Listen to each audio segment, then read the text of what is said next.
자, 그러면 JVNU 인디코드 제1차 국적개발 원조란 왜 개도국을 도와줘야 하나요라는 주제로 원조에 대한 합리적인 관점을 가지신 전북대학교 국제인문사학부의 박지연 교수님을 모시고 강연을 들었습니다. 교수님 오늘 강의 다시 한번 감사드리고요. 제가 한 6개 주요 질문들, 특히 이제 ODA와 관련된 최근에 가장 많이 논의되고 있는 그리고 핵심적인 질문들을 가지고 오늘 청중들과 나눠보려고 합니다. 첫 번째 질문은 SDG의 채택과 함께 ODA에 대한 그 개념 정의가 변한 것으로 알고 있습니다. 어떻게, 왜 변했는지에 대해서 여쭤볼 수 있을까요? 제가 ODA에 대해서 Official Development Assistance, 공적 개발 원조라는 개념을 말씀드리고 목표와 동기를 말씀을 드렸는데 이게 돈이에요, 돈. 그래서 어떤 걸 공적 개발 원조라고 정의하느냐에 따라서 그냥 돈이 되기도 하고 ODA가 되기도 하거든요. 지금 무결 교수님께서 예전에는 이 ODA가 돈이 ODA처럼 매겨지려면 적어도 내가 주는 돈의 25% 이상은 공짜로 줘야 그걸 원조라고 쳐줬어요. 저희가 그걸 증여율이라고 부르거든요. 25%는 그냥 증여해줘야 네가 원조한 거야. 네가 100만 원을 줬어도 그 중에 25만 원 정도는 공짜로 줘야 그 돈이 원조한 거야 라고 얘기를 해줬었어요. 그런데 아까 제가 잠깐 소개시켜드렸던 SDG를 보시면 아시겠지만 목표가 17개나 되고 전 세계에 우리가 협력하고 도와야 될 이슈가 너무 많아지니까 ODA가 늘어나야 되거든? 늘어나야 되는데 야, 돈 계속 더 내, 더 싸게 해주고 더 많이 공짜로 줘 라고 얘기하기에는 한계가 다다른 거죠. 그러면 ODA를 어떻게 하면 더 많아지게 할 수 있을까? ODA를 더 많은 국가들에서 더 많이 집행할 수 있게 하려면 ODA 기준을 조금 느슨하게 하기도 하고 그 돈을 어디에 쓰냐에 따라서 이제는 예전에는 ODA 아니었지만 ODA로 쳐주기도 하고 이래서 서로 독려하면서 협력할 수 있는 환경을 더 잘 만들어 보자. SDG의 17개나 되는 골을 달성을 하려면 파일을 키워야 돼. 돈을 많이 가져와야 돼. 그러려면 우리가 ODA에 대해서 좀 다시 생각해보자 라는 논의를 하기 시작을 했고 그래서 어떻게 하기로 했냐면 ODA 25%는 공짜로 줘야 그거 원조라고 쳐졌는데 이제는 누구한테 주느냐에 따라서 어떤 경우에는 40% 이상 공짜로 줘야 원조고 어떤 경우에는 15%만 공짜로 줘도 원조라고 치자. 그래서 15%만 할인해주고 15% 이상만 증여해주는 원조라도 많이 하도록 공역들을 조금 독려해주자라는 목적을 가지고 기준을 일괄 적용하지 않고 대상국에 따라서 수험국에 따라서 바꿔서 적용을 하기로 했어요. 이게 사실 단순히 ODA의 개념을 조금 다르게 보는 측면에서만 중요할 뿐 아니라 같이 달성해야 될 목표가 많아졌으니 돈도 많이 필요하거든. 그리고 실제 ODA와 관련된 활동들이 17개의 목표를 달성하기 위한 굉장히 다양한 활동들과 연동이 되어 있기 때문에 이제는 공짜로 주는 돈만 우리가 눈으로 체크하고 트래킹을 해서 데이터로 만들 게 아니라 좀 더 큰 범위로 그것도 생각해보자.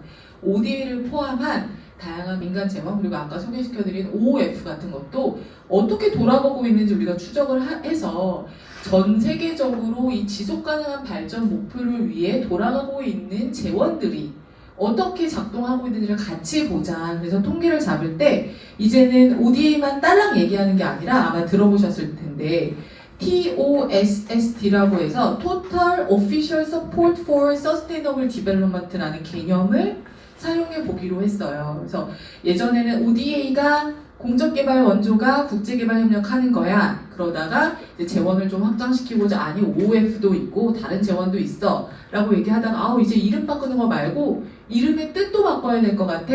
수험국의 종류에 따라 어떤 경우에 예전에는 ODA가 아닌 것들도 이제 ODA에 포함되게 됐고 조금 잘 사는 국가한테 조금만 증여해줘도 ODA로 쳐주니까 공역들이 더 열심히 ODA를 할 수 있는 유인도 생겼고 더 나아가서 17개 목표를 같이 달성을 하려면 ODA 갖고는 안 돼. 무상, 유상, 민간재원, 보증, 보험, 다양한 종류의 재원들 플러스 이 재원들이 평화, 안보, 경제 발전, 기후변화 이런 모든 것에 작동하는 그런 재원들을 토털리 다 한번 우리가 같이 트래킹을 해보자고 해서 재원의 추적의 방식들이 굉장히 확장되고 있고요.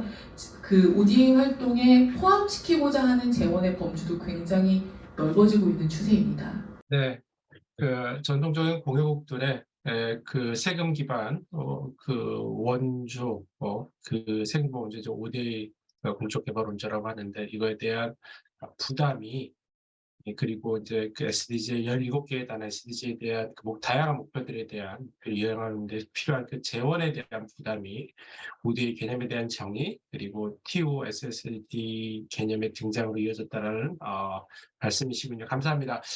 그 SDG 목표가 17개나 됩니다. 169개의 그 세부 목표들이 있고요. 반면에 MDG는 상당히 이렇게 17개나 되지는 않는 것으로 알고 있습니다. MDG와 SDG의 차이점을 좀 설명해 주실 수 있으신가요? MDG 들어보신 분? MDG는 2000년에 만들었어요. 그래서 밀레니엄 디벨롭먼트 골. 그래서 2000년에서 2015년까지 국제사회가 뭘 할까, 어떤 목표를 달성하면 좋을까라고 그때 합의한 내용은 MDG는 8개의 목표를 세워두고 있었어요. 그래서 그 8개의 목표가 대부분이 어떤 것과 연동이 되냐면 17개 SDG 앞부분에 해당하는 거, 빈곤, 헝거, 배고픔, 그 다음에 건강, 뭐 이런 아주 1차원적인 특히 개도국이 문제로 인식하고 있었던 경제 성장과 사회 문화적인 환경 개선과 연결이 되는 그런 8개의 목표들을 가지고 있었는데요. 이게 갑자기 17개로 늘어났어. 뭐가 달라졌을까요? 일단 숫자가 바뀌었죠. 일단 8개에서 17개로 많아졌어요. 이 많아진 게 뜻하는 바가 뭐냐면 예전에 8개는 개도국을 뭘 어떻게 개발을 해서 목표를 달성시킬까에 초점을 맞췄다면 이 17개 목표는 개도국만을 대상으로 하는 게 아니에요. 제가 아까 보여드렸던 것처럼 한국도 KSDG라고 해서 한국이 달성해야 될 지속가능 개발 목표를 가지고 있거든요. 그래서 예전에는 개도국만을 대상으로 공여국이 뭘 해야 되는가, 어떻게 지원을 해야 되는가에만 초점을 맞췄다면 이제는 개도국, 선진국 모두가 다 잘 살려면 어떻게 협력해야 되는가에 초점을 맞추게 된 것이 첫 번째 다른 점이고요. 그러니까 주요 행위자, 주요 관련국들이 굉장히 크게 확장이 됐다고 보시면 될 것 같고요. 예전에는 지속가능 발전이라는 말을 쓰지 않고 MDG라고 얘기했었고 이 지속가능 발전에는 경제, 사회, 환경 훨씬 더 광범위한 목표들이 들어가게 됐어요. 그래서 예전보다는 목표의 범주도 굉장히 넓어졌다라고 보시면 될 것 같고요. 다음으로는 아까 말씀드린 것처럼 MDG는 개도국한테 우리가 초점을 맞췄다면 나중에 SDG 17개 쭉 살펴보시면 그런 항목이 있거든요. 불평등 완화인데 불평등 완화가 개도국과 선진국만의 간의 불평등만을 얘기하는 게 아니라 선진국 안에서의 불평등까지도 신경 쓰고 있거든요. 불평등을 얘기하되 훨씬 더 확장된 형태의 불평등까지도 커버하고 있다는 측면에서 다른 점이 있을 수 있고 마지막 다른 점은 뭐냐면 MDG를 얘기할 때는 어떻게 하면 ODA를 증가시킬까, 어떻게 하면 공여국들로 하여금 더 많이 돈을 내게 할까, 도덕적 의무를 지울까 이런 것들을 이야기했다면 SDG에서는 꼭 ODA 아니어도 돼. 빌 게이츠 재단 돈 많잖아. 열심히 원조하잖아. 같이 하면 돼. 그죠? 민간 기업도 너무너무 중요해. OF도 너무너무 중요해. 굉장히 다양한 행위와 그 행위와 연관된 재원들을 모두 포함한 활동들까지도 그 재원 마련의 주인공으로 초청하고 있다는 측면에서 ODA만 강조했던 MDG랑은 차이점이 있다라고 보시면 될 것 같습니다.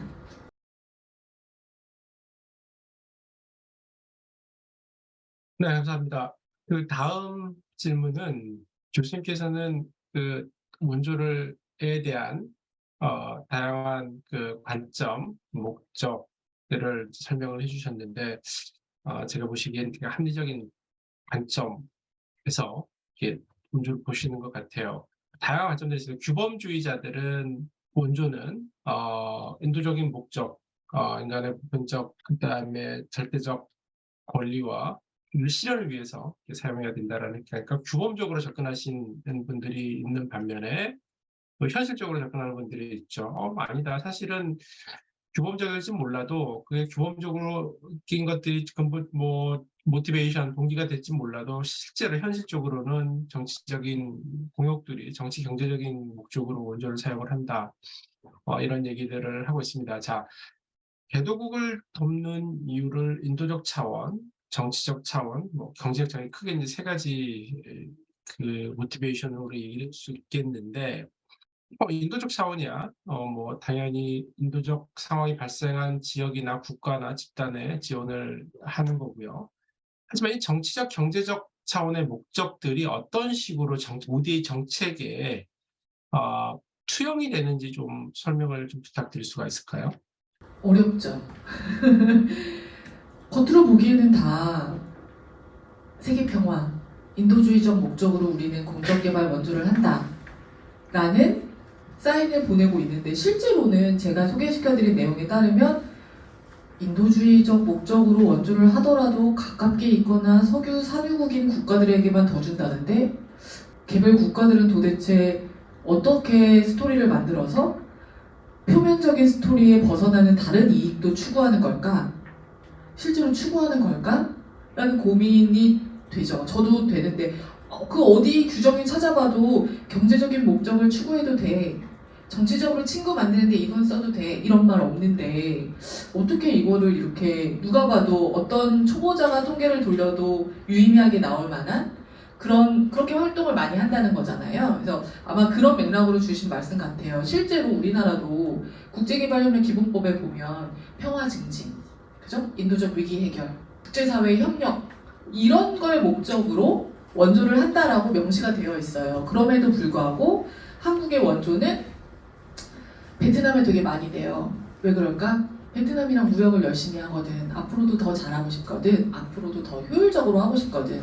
현상적인 측면에서 실제로 원조를 통해서 정치적이나 경제적인 이익을 추구하고 있고, 그래서 그 효과를 기대하고 있고 하는 것들이 보여지는데, 여전히 다시 돌이켜봤어. 기본법에 갔는데, 아니 베트남이랑 무역해서 돈 벌려고 원조해도 된다고 거기 써있진 않거든. 그리고 외교적으로 내 편 들어줄, 남북관계에서 한국의 편을 들어줄 상대를 대상으로 열심히 원조하는 거 괜찮다고 써있진 않거든. 그래서 이거 이래도 되나 그랬는데, 그렇게 명시되어 있지는 않지만 실제로 공식 문서들이나 정책 방향을 보면 저희가 같이 읽을 수 있는 부분들이 꽤 있습니다. 예컨대 우리나라에서 국제개발협력과 관련해서 전략을 세우는 국제개발협력과 관련된 전략의 내용들을 보셔도 거기에 보면 그런 상생하는 ODA, 누구와 상생해야 돼? 국내에 계시는 분들과 상생하는 거, 경제적으로 상생할 수 있도록 하는 어떤 그런 키워드들이 우리나라 정책 문서에도 충분히 있고, 그 다음에 두 번째로 또 생각해 볼 수 있는 부분이 ODA는 ODA 효과를 높이기 위해서 우리가 중점 협력국이라는 걸 정해놓고 전 세계 모든 200개 국가들한테 다 원조를 줄 수는 없으니 어느 나라에 특별히 특정한 이유로 신경을 써서 열심히 한번 협력해보자라고 해서 나라를 정하거든요. 어떤 나라를 중점 협력국으로 정하냐고 했을 때 우리 정부의 외교 정책과 연동이 되어 있는 것들을 확인할 수 있어요. 너희들이 ODA를 가지고 외교적인 파워를 성장시켜라, 너희들이 ODA를 가지고 경제적인 이익을 더 만들어 와라 라고 써있진 않지만 각계 다른 영역에서 만들어낸 정책들이 서로 조합이 되면서 결국에는 ODA를 통해서 정치적인 혹은 경제적인 목적을 달성하는데 다양한 지지 기반들을 마련해 놓고 있다는 것들을 확인하실 수 있고, 우리나라뿐만 아니라 전통적으로 공여를 해왔던 다양한 유럽 국가들도 자국의 어떤 기본 문서, 기본 방향, ODA 기본 방향에서는 평화나 인류 공유의 목적을 강조하기도 하지만 다양한 외교적인 정책 방향과 이것들이 조합이 되면서 그 국가의 외교적인 목적 그리고 경제적인 목적을 달성하는 데 굉장히 자연스럽게 녹여 나오고 있다라는 것들을 확인하실 수 있으실 것 같습니다. 네, 답변 감사합니다. 저도 많이 이해가 됐습니다. 같은 맥락인 것 같은데요. 민주주의, 정치적 목적, 경제적 목적국은 차원에서 우리가 국제사회가 본 원조를 혹은 ODA를 공유할 수 있는 역량이 되는 이 국제사회가 지향해야 될 방향성은 어디라고 보세요? 사실 저도 오늘 강의 들으면서 느꼈던 것 중에 하나가 첫 번째, 그 인도적 지원과 분쟁이 이게 코릴레이션에 상관관계 같이 올라가는 그 차트를 보여주셨잖아요. 그걸 보고 그럼 원조를 하지 말라는 소린가라고 저도 오해를 할 뻔했거든요. 그래서 요 관점에서 상당히 약간 비판적인 또 현실적인 다양한 그 원조를 바라보는 그 학자들의 연구들을 소개를 해주셨는데 이런 상황에서 이런 다양한 해석 그리고 실제로 정책에서의 정책 이반자들이 혹은 주요 공여국들이 특정한 관점에서 모티베이션을 가지고 숨겨진 모티베이션을 가지고 원조를 하고 있는 것들을 알 수가 있었는데 그렇다면 우리가 지향해야 될 방향성은 어떻게 될까요? 지향해야 될 방향성. 제가 동기, 원조 ODA를 왜 해야 되냐는 거, 그리고 동기나 효과에 대해서 세 가지 측면을 지금 우경 교수님 말씀 주신 것처럼 인도적 동기와 효과, 경제적 동기와 효과, 그다음에 정치 외교적 동기와 효과를 세 가지를 말씀드렸는데, 그리고 이 세 가지 중에서 우리가 지향해야 될 방향을 찾는다면 어디에 초점을 맞춰야 될까요? 라고 질문을 해주신 것 같아요. 다시 쉽게 얘기하면 세계 평화를 위해서 원조를 해야 될까요? 우리가 국제적으로 외교적으로 동맹국을 많이 만들기 위해서 원조를 해야 될까요? 아니면 우리가 무역이 중심인 국가인데 한국이 우리나라 무역 규모를 높이기 위해서 원조를 해야 될까요? 어떤 방향으로 그 방향성을 가지고 우리가 원조를 해야 될까요? 라는 질문으로 제가 이해를 했는데 사실 저는 고민할 필요가 없을 것 같아요. 세계 평화를 위해 해야지. 원조를 세계 평화를 하기 위해 해야죠. 다만 세계 평화는 언제 찾아올까요? 정치적, 경제적, 안정적일 때. 그죠? 우리 옆에 협력 파트너가 그리고 그 옆에 협력 대상국들이 모두가 다 정치, 경제적으로 일정 수준 이상의 안정을 누리고 기본권을 보장받는 환경에서 살 수 있을 때 세계 평화가 온다고 생각을 해요. 그래서 지향해야 될 바는 당연히 세계 평화, 그리고 우리 SDG도 배웠으니까 전 지구적인 차원에서의 지속 가능 발전, 그리고 거기에 훨씬 더 상위 차원의 인도주의적 목적이라고 생각이 들어요. 그리고 그 인도주의적 목적을 달성하기 위한 하위의 목적에서 우리가 공여국의 정치 경제적인 목적, 수원국의 정치 경제적인 목적이 들어가야 된다고 생각하기 때문에 일단 우리의 디렉션은 지향해야 될 지점은 당연히 전 세계 평화. 다만 세계 평화라고 하면 너무 멀잖아. 그치? 그런데 ODA는 우리가 낸 세금으로 나가는 거거든요. 내가 돈을 내서 세계 평화를 위해서 돈을 내. 그런데 돈을 첫 해에는 그래 세계 평화 좋지 라고 낼 수 있죠. 다음에는 아니 저기 세계 곳곳에서 지금 평화롭지 않은데 내가 우리 집에 있는 평화도 지금 간수하기가 어려운데 내가 이 돈을 내야 돼? 라고 생각하면서 다음해가 가면 갈수록 세계 평화가 도대체 뭐지? 라는 생각을 하게 될 것 같아요. 그래서 이렇게 지속적으로 원조가 유지되기 위해서는 세계 평화가 표현이 될 수 있는 더 하윗단에서의 뭔가 효과가 우리가 확인이 돼야 되는데 그 효과가 경제적인 것과 정치적인 거라고 저는 생각을 하거든요. 인류평화가 훨씬 더 중요하고 훨씬 더 상위적인 목표, 동기, 그리고 이 목표와 동기를 좀 체감할 수 있게 해주는 포인트가 경제적인 거, 정치적인 거. 그리고 더 중요한 거는 이런 용어가 있어요, 여러분. Humanitarian aid와 Humanitarian purposes는 다른 개념이거든요.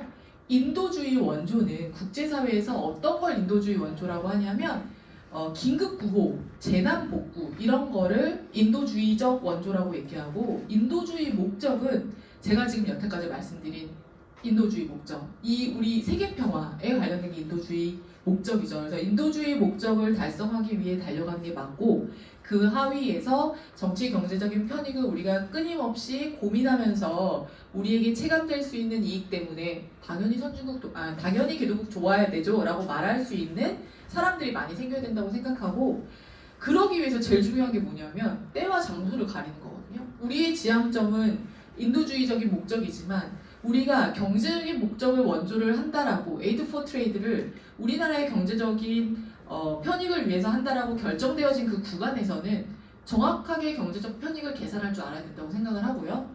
우리가 외교적 목적 때문에 최근에 인도태평양 지역에 우리가 외교적으로 뭔가를 해야 돼서 원조를 한다면 그 근거를 정확히 밝히고 거기서 평가를 해야 되고, 인도주의 원조는 이머전시 할 때 가야 되는 거잖아요. 목적에 부합하는 원조였는지를 평가할 때는 또 그대로 가야 되고, 이 세 가지 꼭지가 모두 인도주의적 목적을 실현시키기 위해 가는 거고요. 그래서 요점을 말씀드리면 저는 인도주의적 목적을 달성하는 게 ODA의 기본 방향이라고 생각하고, 다만 세부적으로 우리가 움직일 때에는 각각의 목표를 명확히 뚜렷하게 정해놓고 그 목표 달성 여부를 경제적인지 정치적인지 인도주의적 위기인지를 명확히 논의를 해서 평가를 해서 원조가 지속적으로 될 수 있도록 해야 된다라는 게 제 생각입니다. 답변 감사합니다. 여기까지 해서 제가 그 ODA에 대한 뭘 도와주었나요? 라는 질문과 관련된 제가 생각했을 때 그 핵심적이고 필수적인 질문들은 다 마친 것 같습니다.